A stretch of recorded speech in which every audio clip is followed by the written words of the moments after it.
Ex-President Rodrigo Duterte at Sara Duterte, ganito pala ang ibinigay na tulong kay Doc Willie Ong. Sanay tayong makita si Doc Willie Ong sa kanyang YouTube channel na nagbibigay ng kanyang tips at advice para sa mga sakit.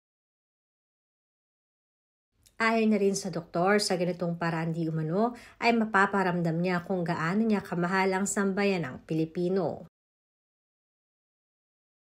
Subalit sa hindi inaasahan ay dumaraan nga ngayon sa madilim na kalagayan ang kanyang kalusugan. Kaya naman nung unang inanunsyo ito ni Doc Willie ay madami ang mga tao na nag-reach out kaagad sa kanya upang kamustahin at magbigay ng suporta.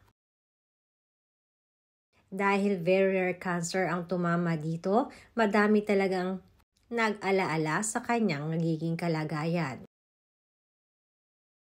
At isa na nga dito ang mag-amang Rodrigo at Sara Duterte.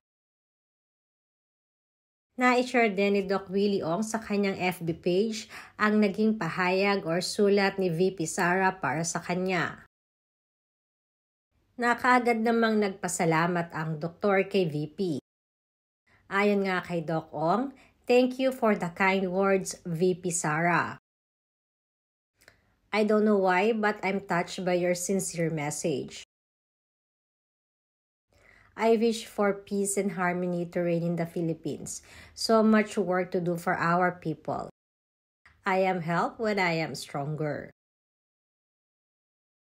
Hindi naman i-disclose ang doktor kung magkano ang financial na tulong ng mag-ama para sa kanyang gamutan, ay isa lamang di umano ang pinagpapasalamat niya.